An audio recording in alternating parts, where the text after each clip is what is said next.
กระปูปลาตีนเขาจะได้อยู่ปลาบ่เลยมันเนี่ยปลาตรงนี้กระปูกับปลาน้ำแห้งไปแล้วอู้ปลาคอน้อย ตัวน้อยแท้ว่าตัวบักใหญ่เลยเลี้ยงกระปูกินหอยกับพอได้กินอยู่กับสวัสดีสบายดีเด้อพี่น้องเบิร์ดสุขุสุคนที่เข้ามาติดตามรับชมพี่น้องมาเมื่อนี้กะมาพบกับเบาเก่งพี่น้องเลยมาบ้านพี่น้องสิมาเบิ่ง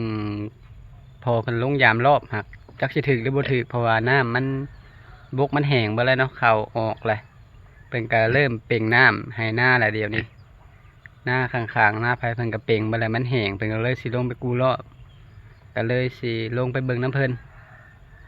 พูดเพิ่นยามอยู่หลุมพูยังไปเบิ่งน้ำเพิ่นก่อนมาบ้าน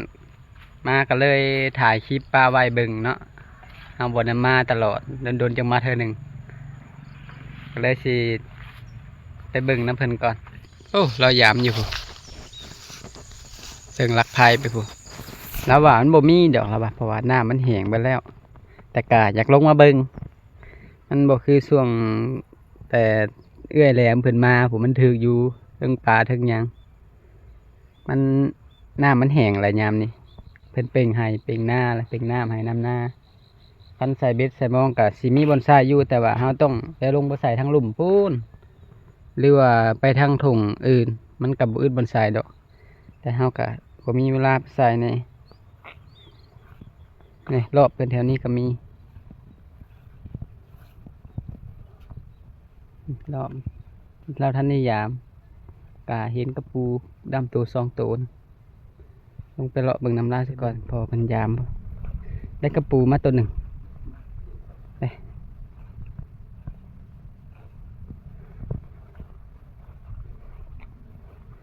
หลังใส่ไว้หลังใส่เอากุ้งวันนี้รอบพุทธศาสนี่นะเพราะรอบพุทธนี่นะอันนี้แหละอันเดกระปูถืออยู่นี่ลืมรอบ วายุก็เห็นกระปูไต่ก็เห็นกระปูไต่ดมๆอยู่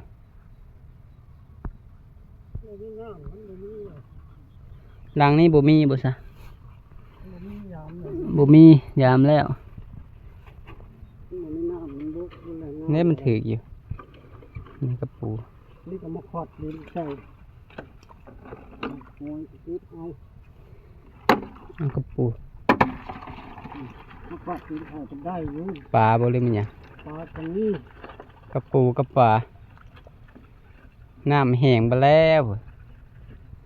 มันจะเตรียมกู้ฝนบ่ตกล้างกู้ล้างปลาไว้เลยกู้ขึ้นคณะไว้ตกจะลงมาใหม่ตื่นที่เด็กกันมาตกหลังเนี่ยจกเอาหมอกไอ้แหลมเพิ่นมาใส่เบ็ดแถวนี้บ่ใส่มองนะใส่เบ็ดใส่มองเออจำพ่อว่าแล้วว่าให้นี่แนมมันคือมีเข่าอยู่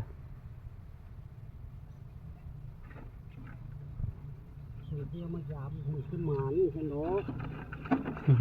มายามทำบ่ได้มาได้มาบ้านโดนเติบมาใส่เบ็ดใส่มองอย่างใหญ่ใส่ให้กุ้มเผื่อเพิ่นสิมือหาเมื่อกินน้ำ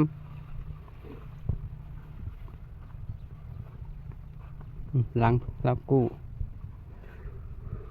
ล้างกู้ขึ้นเมื่อมันเบิดบ่อนใส่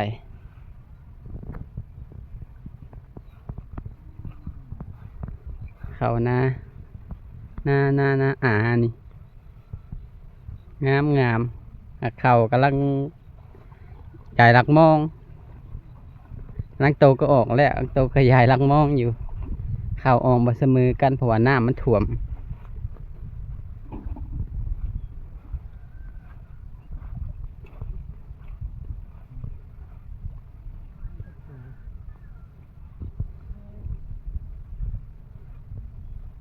นี่ปูเที่ยว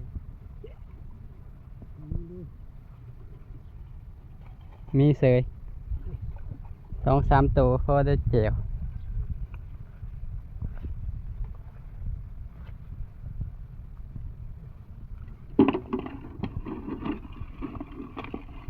อืม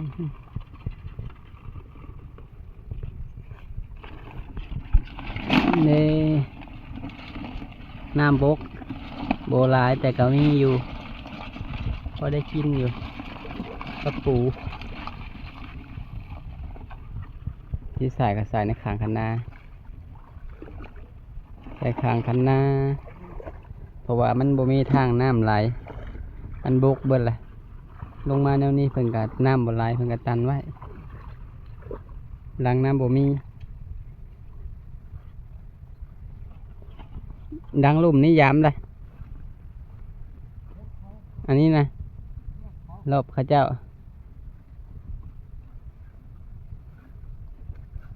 แถวต้นโพนะท่านในยามบ่ยังอยู่พูทางเฮือนพูบ่เก่งก็ใส่เบ็ดไว้อยู่เทิงพูน้อยหนึ่งใส่ปะไว้ใส่มือก่อนๆหันถึกอยู่แทบสิคูหลังมามื้อนี้จักสิถึกหรือบ่ถึกไปใส่ปะไว้บนเก่า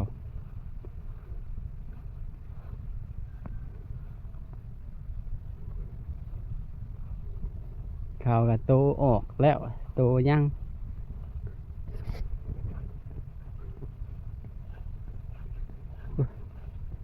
เราจะขึ้นไปยามทางเทิงพุ่นล่ะเราท่านได้ยามตอนทางลงมา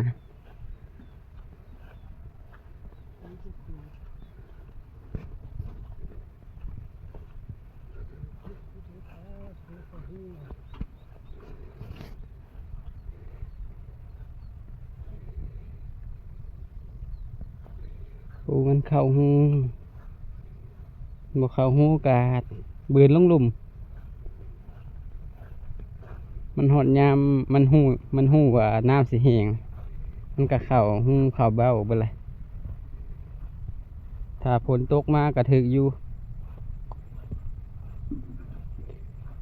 มันบ่แน่บ่นอนเจ้าหน่อยเข้าเริ่มเหลืองในการตกมั่งเถอะก็ได้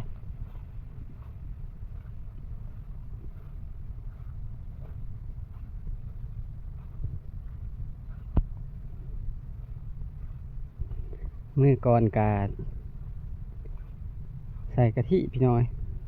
ใส่ใกล้ๆนี่ก็ไผ่ตัวนาพอไปมันจะมีหวยหนูผูกอยู่กลางกอพุ่นแต่มันอยู่คูปีหนูนะเพราะว่ามันลงมากัดเข่ากัดถิ่มเบิดตื่นเข่านี่กัดแต่เหงากัดม้วนลงแล้วพอแม่แล้วก็ว่ามันหยังกัดมาเบิ่งผลว่าหนูก็เลยมาใส่กะทิเอ้าแล้วก็ไผ่ไอ้ตัวหนึ่งมือนะตัวบักใหญ่หนึ่งนี่เราลงยามรอบเลยถ้าเบิ่งน้ำเล้าก่อนจะขึ้นเมื่อมีบ่ โหมีแต่มากี่หอยตัวกู้คือแล้วตัวกู้ตะบอก มาให้เบิ่ง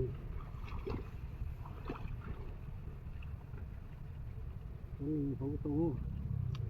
2 ตัวช่วงไอ้แหลมมายามมันก็ถือก่อน ทุกมันก็ถึงวิ่งหมดนะ หน้ามันมีแต่ได้แจเดียวอันนี้หายอื่นเนี่ยมันแห้งมาละ ถ้าหาบนนี้นะปูดูหอยมันก็ออก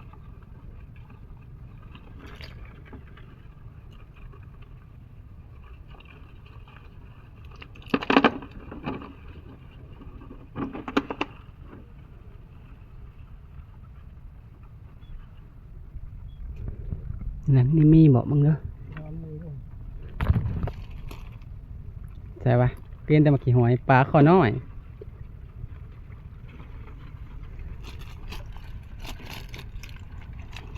กระปูตัวหนึ่งกับปลาขอน้อยอันนี้เด้ เด็กกระปูหลังละตัวสองตัวมันแรงแหละ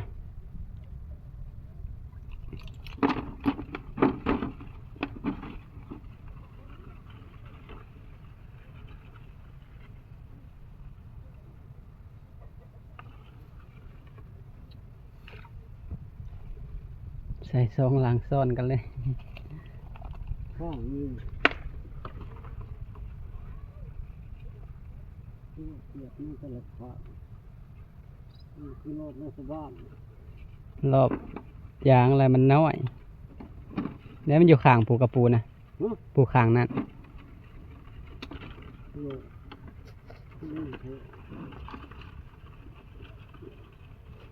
อ๋อเบิ้ลละ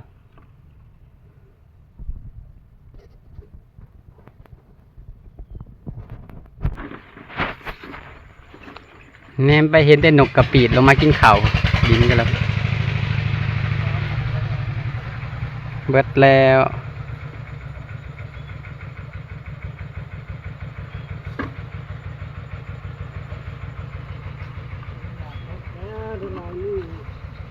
คนบ่ตกน้ำกับเบิด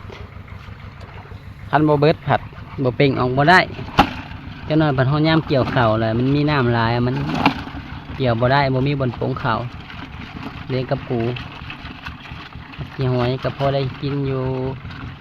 สำหรับบ่อนมันบ่อนพวกนี้ก็โอ้หลายเติบเลยสมัยคือว่าหลายแหละอันนี้มันบ่อนมีหลายบ่อนเคยมีแล้วก็ว่ามันน้อยนี่พอเราลงไปใส่ผ้าไว้มีแต่เฮาขึ้นไปเบิ่งเบ็ดเฮาอยู่เทิงใส่ปะไว้จักสิถึงหรือบ่ถึงใส่ไว้โดนเติบแล้วย่างไปเบิ่งอยู่เทิงพุ่นละเนี่ยเบิ่งทงนาตอนเช้านี่กับบรรยากาศนี่ก็คักไอ้เลยดิบสมอยได้ยินแต่เสียงรถไถของพี่อ้ายเพิ่นสิไปหน้าบ่หรือไปสายกระบ่ฮู้ไปขึ้นไปเบิ่งเบ็ดหาอยู่เทิงพุ่นละเบิ่งหลังมาเลาะเบิ่งเบ็ดเบิ่งหลังนี่บ่มีหยังซ้ำท่านได้หลอดทางพี่เด้ทางพี่กับบ่มีหยังบ่อู้ปลาคนน้อย ตัวน้อยแท้ว่าโอ้ยปลาคนน้อยถึงเบ็ดปุ๊จักพอแล้วเห็นยังอยู่แจ๋วปลาชิวนี่น้องนะมาพี่เล็กแท้นี่เต็มอยู่เราเบิ่งเบ็ดผู้เจ้าก่อนทางนี้กับบ่มีร้อนไปแล้วเบิ่งพอแล้วเห็นยัง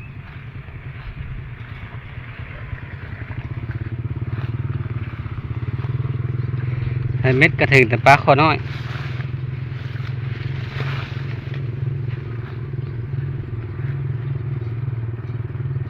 หนังนี้ก็คือว่าปลาคือว่าใส่ไม่ว่าพิษว่าปลาละฮะหนังนี้นะอยู่ใส่เดี๋ยวตัวนี้กับปลาโอ้ยแห่งตัวน้อยเดี๋ยวสองตัวปลาตัวใหญ่นุ่มขำนองเมื่อไรมาใส่เมื่อก่อนคือเป็นตัวใหญ่ๆมาเมื่อนี้คือตัวน้อยใช่ปะเศษยังอันนี้นะป้านอย่างนี้แล้ว ปานขันนองบอกไว้คนนี่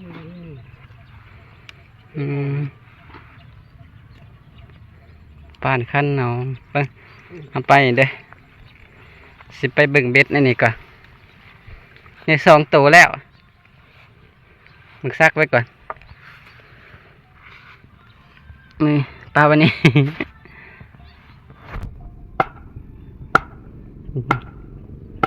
โอ้หลังนี้หลอน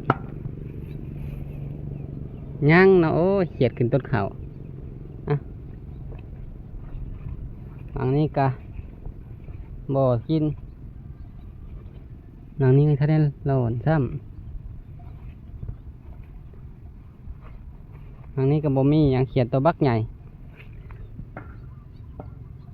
เม่นบ่วะอู้ปลาอู้ คือว่าเครียดปลาอยู่ลุ่ม ถึกเสยโอ้ตัวบักใหญ่เลยเด้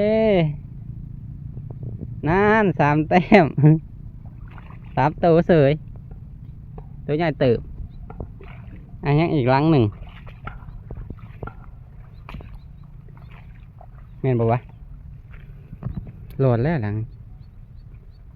ยังอีกหลังหนึ่งลืมใช่ปะโอ้ได้3 ตัวโอ้หลังนี้ท่านได้ร้อน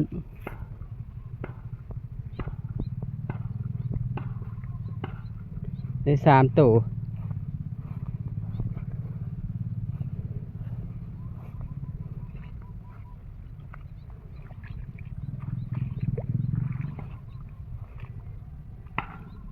ได้3 ตัวพอดีปิ้งต้มก็ได้เขียดตัวมักใหญ่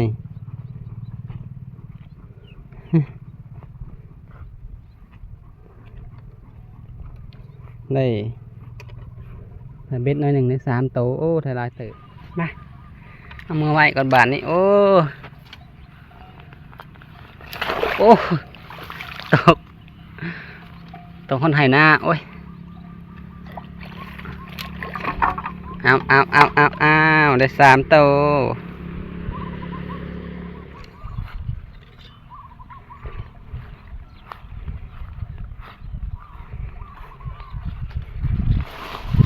เอามือไว้ก่อน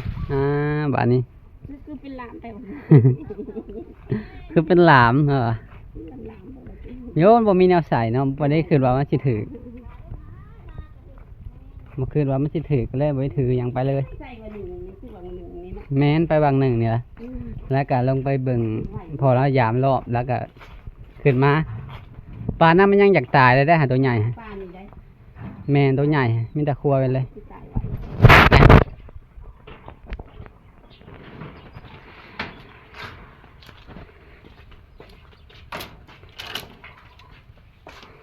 ปลาดละ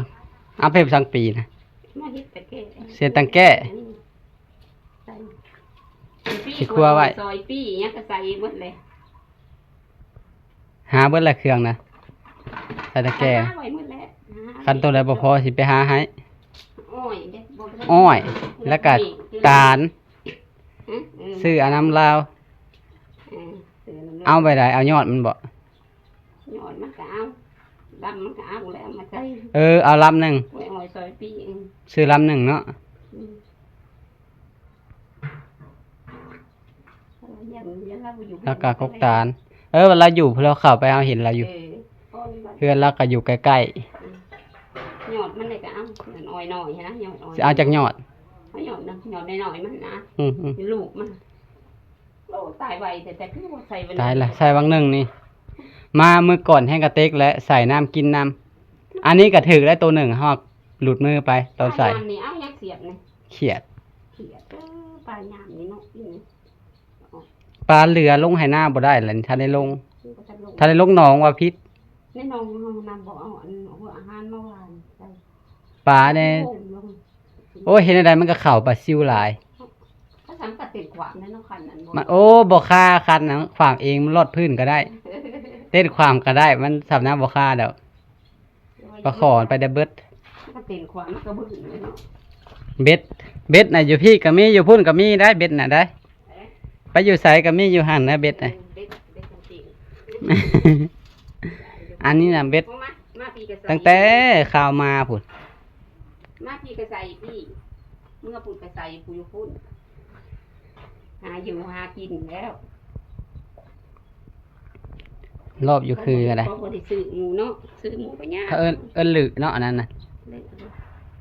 อยู่พี่บ่มีผู้หากินและเฮ็ดเองแล้วหลึลงใส่เซเองเท่าแล้วก็ได้ลง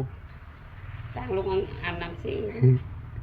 ต่างลงมือเหือฟังก็คอยเหืออย่างคนเอาไปยันอะไรนะ อืม เห็ดไม่โซไม่ทุ่งไรอย่าง สำหรับคลิปนี้ก็แบบเก่งกับสิขอจบคลิปลงสำนี้เลยพี่น้องเอ้ยไปหาเครื่องให้เราก่อนแล้วสิเฮ็ดตังแก้ให้ไปหาเครื่องให้ ก็สิได้ไปทางวัดพุ่นแหละไปหาเอาหมักตาลมันมีต้นตาลทั้งวัดไปสำหรับคลิปนี้ก็ขอลาพี่น้องไปแล้วเด้อพี่น้องขอบใจที่เข้ามาติดตามและรับชมเนาะสำหรับคลิปนี้ก็ขอลาก่อนเด้อสบายดี ไป